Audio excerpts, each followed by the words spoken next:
adalah ilmu kanuragan yang hingga kini masih begitu sohor dari kehidupan masyarakat Indonesia, khususnya di Pulau Jawa. Ilmu satu ini konon digunakan oleh orang-orang zaman dahulu untuk menjaga diri, meningkatkan derajat seseorang, hingga nantinya mendapat gelar sebagai jawara. Salah satu tokohnya adalah Si Pitung. Ilmu kanuragan yang juga identik dengan keahlian bela diri, tak sedikit pula yang menghubungkan kanuragan dengan hal mistis. Karena memiliki kekuatan yang tak terduga, hingga membentengi diri dari serangan tanpa terluka.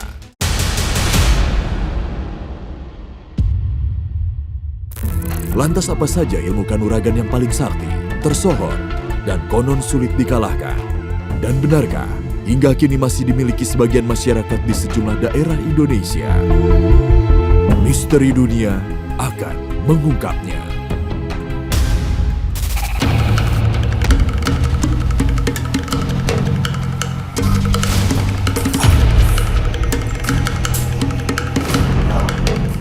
Adalah ilmu bela diri Al-Hikmah, atau yang lebih dikenal dengan seni jaga diri Al-Hikmah.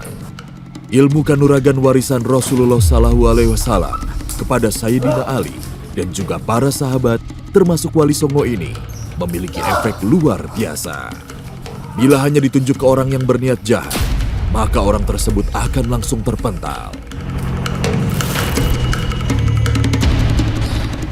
Ilmu kanuragan yang di sini yang kita praktikkan di sini yaitu ilmu kontak, ilmu batin, bukan ilmu kebal. Jadi ada orang yang jahat sama kita, niat zalim sama kita, niat membunuh sama kita, dia nggak jadi untuk menyentuh badan kita dengan izin Allah. Karena ilmu ini semata-mata maunah, pertolongan dari Allah, bukan ilmu yang kita bayangkan, tapi ini benar-benar semata-mata ilmu pertolongan Allah Subhanahu wa Ta'ala. Tapi ilmu ini berfungsi ketika ketemu dengan orang zalim, orang jahat, itu baru berfungsi ilmu ini. Kita harus belajar bertoharoh. Pertama itu toharoh dari hadas kecil dan hadas besar, itu baru bisa diisi. Dan akhlak pun harus dijaga. Kita tidak sembarangan mengisi. Kita tata dulu akhlaknya. Dia bagus gak sholatnya, puasanya, zakatnya. Nah, menunaikan, yang penting ini, dia bisa memahami pelajaran rukun Islam yang kelima dan rukun iman yang keenam. Itu harus diperdalami dulu, harus kita pelajari dulu. Di antaranya itu, baru kita bisa diisi dengan ilmu Al-Hikmah itu. Meski dalam proses pengisian dan belajarnya terbilang dalam waktu singkat, namun ilmu kanuragan satu ini tidak akan langsung terlihat kesaktiannya begitu saja. Ini pun dirasakan oleh mereka yang mengamalkannya. Daerah sana ada ormas yang jaga, dipalang seperti ini, ditabrak sama saudara saya itu sih, boncengan sama saudara saya, ditabrak. Jadi gimana kita berpikirnya, ormas itu kan kadang-kadang kan kalau udah kumpul gitu kan ngeri-ngeri gitu. Jadi nggak sadar saya, dipukulin dari belakang saya nggak ngeh. Padahal saya waktu itu nggak kendut kan, artinya saya nggak ngobres perut, nggak apa. Tapi pertolongan Allah berjalan di situ.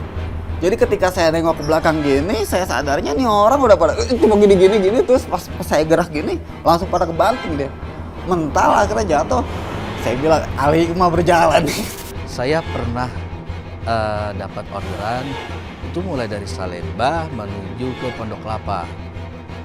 Saya melewati stasiun Jatinegara itu kan kalau sudah habis ba'da maghrib itu kan udah rapet banget ya Mbak ya, jalannya ya Mbak ya, gitu.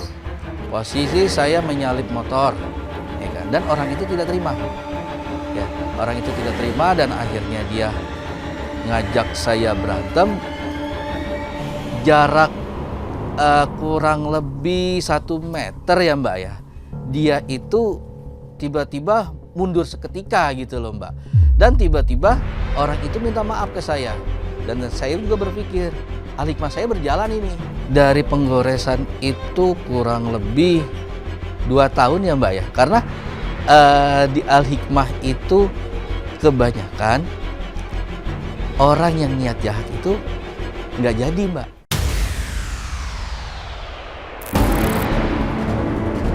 Ilmu kanuragan ini bisa hilang begitu saja jika dimiliki oleh mereka yang memiliki niat menyimpang atau jahat. Kalau dia belajar ilmu al-hikmah ini diniatkan untuk yang tidak baik, apalagi dia sombong, apalagi dia untuk yang tidak baik lah intinya, itu hilang.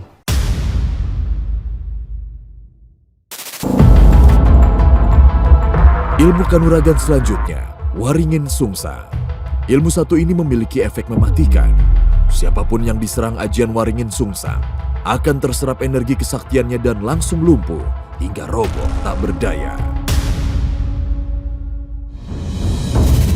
Konon, ajian Waringin Sungsang diciptakan Sunan Kalijaga untuk memerangi kejahatan para pendekar zaman dahulu yang menganut aliran ilmu hitam. Kayak Waringin Sungsang ya, itu dia bisa mentalin orang gitu ya. Nah, jadi kalau sekarang banyak dikenal kalau ilmu-ilmu yang bisa mentalin orang itu ada dari aliran silat, sabandar, atau al-hikmah. Untuk mendalami ajian ini, seseorang harus melakukan sejumlah laku dengan tak ketinggalan membaca rapal-rapal yang menyertakan nama Allah. Lantaran begitu tingginya falsafah yang terkandung dalam ajian Waringin Sungsang ini, maka hanya kepada para pendekar yang sudah menyelesaikan urusan diri sendirilah ilmu ajian ini boleh diwariskan.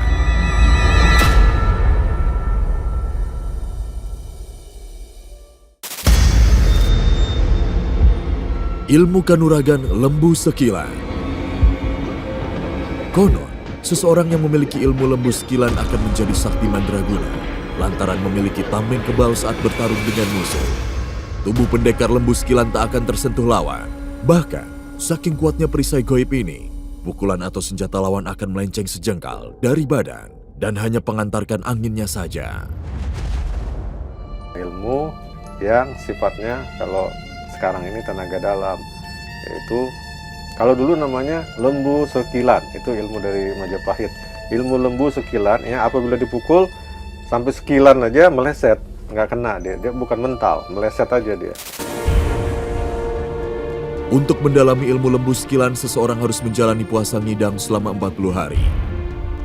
Puasa ngidam yakni puasa yang dimulai pada Kamis Wage dan dilakukan seperti puasa pada umumnya. Yang membedakan hanya dalam hal buka dan sahur, dan hanya makan dedaunan hijau serta minum air putih. Tokoh yang paling terkenal memiliki ajian lembu sekilan ini adalah Joko Tingkir, pendiri Kerajaan Pajang.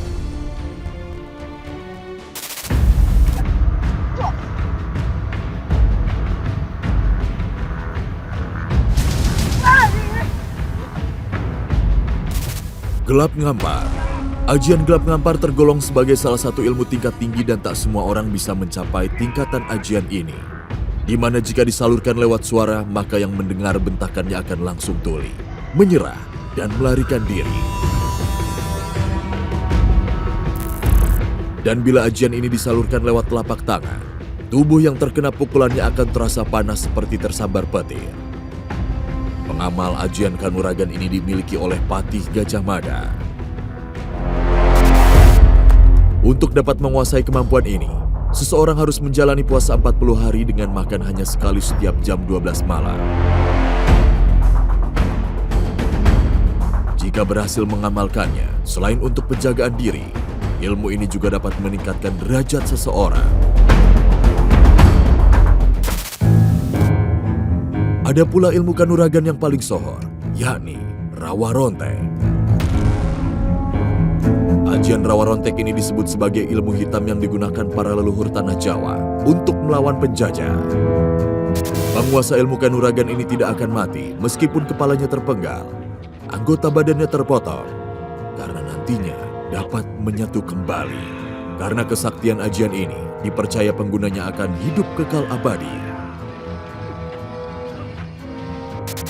Rawa Rontek itu kan kemampuan seseorang itu sebenarnya menyalahgunakan kodrat, ya kan? Artinya apa? Kenapa saya bilang menyalahgunakan kodrat?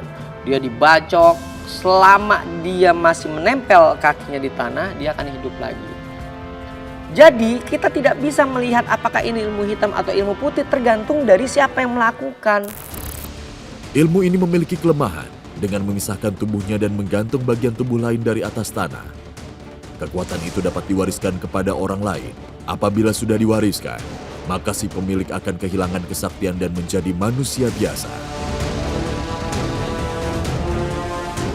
Konon, salah satu pemilik ajian ini adalah si Pitu.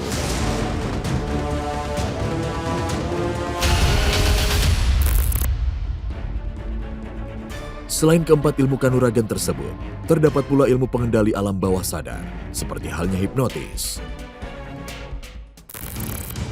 Hipnotis atau hipnosis adalah suatu teknik terapi yang bisa membuat rileks dan agar lebih fokus atau konsentrasi dengan pikiran sendiri sehingga meningkatkan kemampuan menerima sugesti. Hipnosis banyak digunakan sebagai terapi psikologis dan bukanlah untuk menguasai pikiran seseorang. Secara teori nih, hipnosis itu sebetulnya kan memang ilmu psikologi, ilmu bukan nggak ada magicnya, nggak ada mistiknya. Benar-benar mempelajari tentang cara kerja otak manusia. Aplikasi dari hipnosis itu banyak sekali. Bisa untuk penyembuhan juga, namanya hipnoterapi itu kan. Hipnoterapi aja itu bisa digunakan untuk mengatasi berbagai macam permasalahan psikologi. Itu ya hipnoterapi. Ya kalau jelas-jelas kalau saya sekarang main di TV juga kan, itu namanya stage hipnotis, itu bisa digunakan untuk hiburan.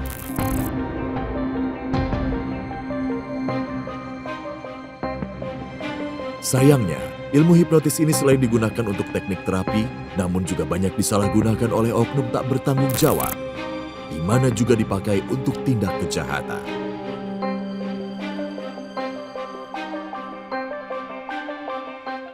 Kalau ngomongin hipnoterapi nggak bisa, kita jarak jauh kita harus benar-benar ketemu. Tapi kalau hanya untuk mempengaruhi orang dari jarak jauh bisa, memang betul tidak terpengaruh jarak. Tapi yang pasti bahasanya harus sama karena ilmu hipnosis itu adalah ilmu komunikasi sebetulnya. Kalau pas kebetulan orang yang terimanya itu punya anak, itu bisa langsung panik kan. Tapi kalau dia nelpon terus si korbannya itu nggak punya anak, ya mungkin tenang-tenang aja. Tapi pas punya anak, orangnya nggak ada di rumah, ya itu bisa kena. Di sisi lain, jika mendengar hipnotis, tentu tak lepas dari gendam. Keduanya kerap dianggap serupa. Penasaran ingin lebih lanjut, tim Misteri Dunia mencoba menyambangi seorang praktisi gendam. Jangan kemana-mana, tetap di Misteri Dunia.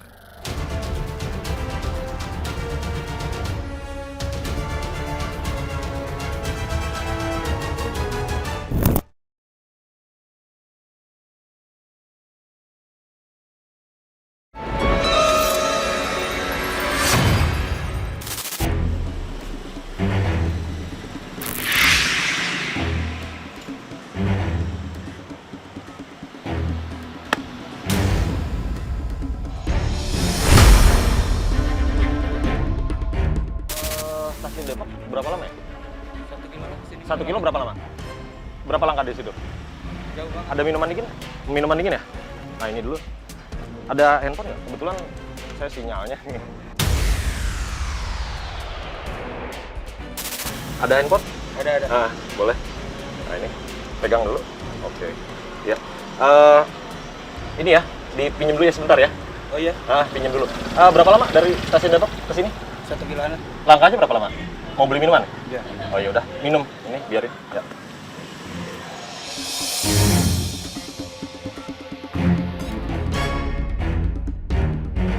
Tampak begitu mudahnya, tepuk bahu, sekonyong korban hilang kesadaran, dan pelaku dengan leluasa menjalankan apa yang diincarnya. Tidak memilih tempat, bahkan beraksi di tengah keramaian. Inilah salah satu kejahatan yang akrab dalam kehidupan sehari-hari, yang kita kenal dengan nama gendam.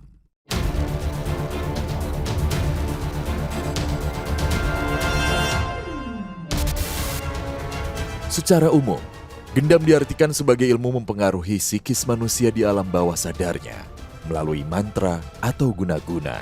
Tujuannya untuk membuat seseorang terpesona alias kehilangan kesadaran secara utuh.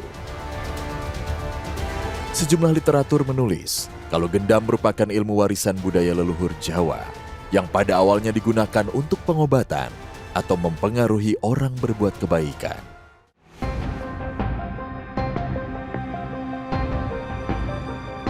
Iya, gendam itu asal mulanya dari gundam, yaitu mantra pemikat tingkat tinggi. Makanya kalau gendam itu identik dengan mantra, sampai sekarang dengan mantra. Jadi sebagai ilmu pemikat awalnya. Tetapi perkembangan zaman itu sebagai untuk mempengaruhi pikiran atau memaksa orang lain untuk melakukan apa yang diinginkan oleh orang lain. Tipenya itu ada dua kalau gendam, Mas. Jadi gendam itu ada yang bersifat kontak. Kontak itu kayak sentuhan, tatapan, ucapan, rokok, dan sebagainya. Ada yang non kontak. Nah, yang real gendam itu adalah non kontak sebenarnya. Misalnya ilmu kebatinan. Saya pengen mantan saya balik. Saya pengen orang bayar hutang. Saya pengen hari ini gerimis hujan gitu. Tim Misteri Dunia bertemu dengan seorang yang mengaku pernah menjadi korban gendam. Ia menceritakan proses mula dirinya terpukau dan kehilangan kesadaran. Pengalaman saya ini, saya naik ngeteng dari Lampung, saya turun di Merak, dari Bakauni ke Merak. Nah, di Merak itu kan ada terminal. Tiba-tiba ada yang nepuk, ditepuk sekali. Yang satu saya nengok, terus kemudian tepuk lagi sebelah sini, saya nengok lagi, udah saya nggak sadar sama sekali. Rasa penasaran ini membawa tim Misteri Dunia menemui seseorang praktisi ilmu gendam. Kepada kami, ia membongkar praktik lancung yang telah membuat banyak orang kehilangan harta benda.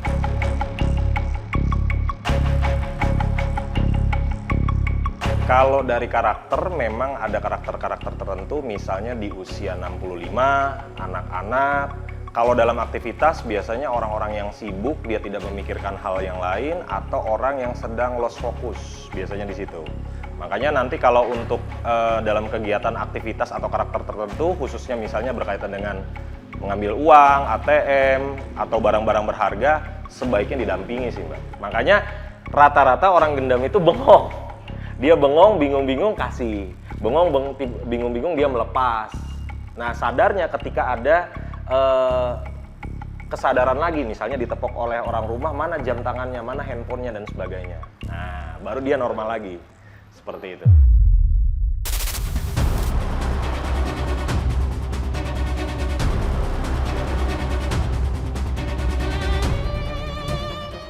Ilmu kebatinan bukanlah suatu hal yang klinik.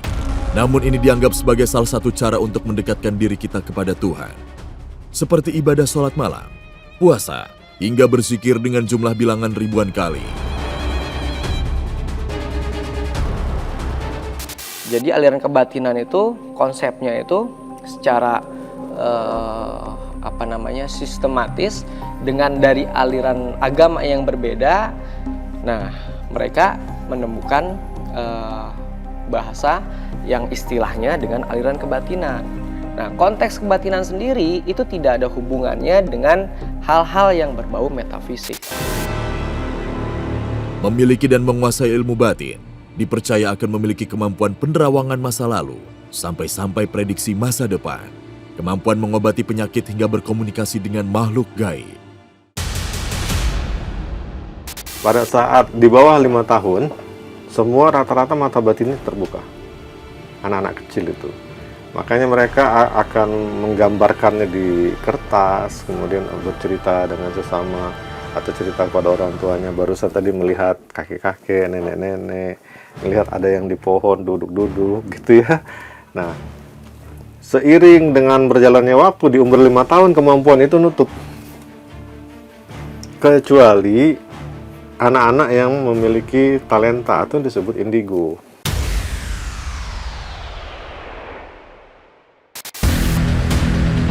Rupanya, untuk membuka mata batin tak boleh sembarangan dan ada caranya, yakni dengan membutuhkan ritual, tirakat, dan amalan khusus.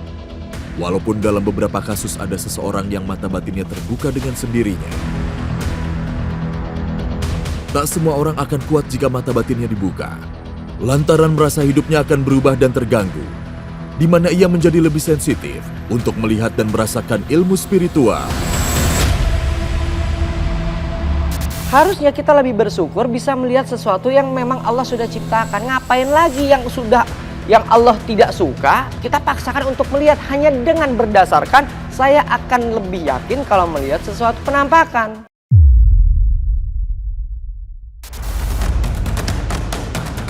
Mempelajari ilmu batin wajib memiliki guru atau seseorang yang siap mengajarkan tahap demi tahap. Jika tidak, banyak kasus yang berujung seseorang malah menjadi gila.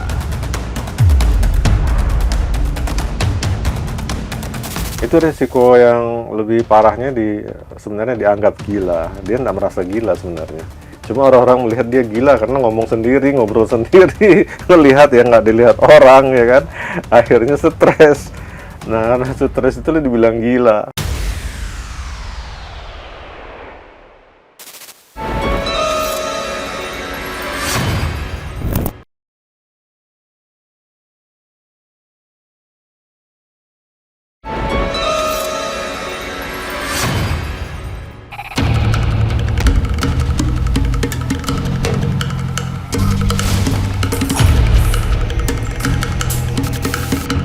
Ya pemirsa, ilmu kebatinan hingga pengendali alam bawah sadar sejatinya ada dan bisa disikapi sebagai salah satu cara agar kita bisa lebih bersyukur dengan kelebihan dan karunia yang diberikan Sang Pencipta.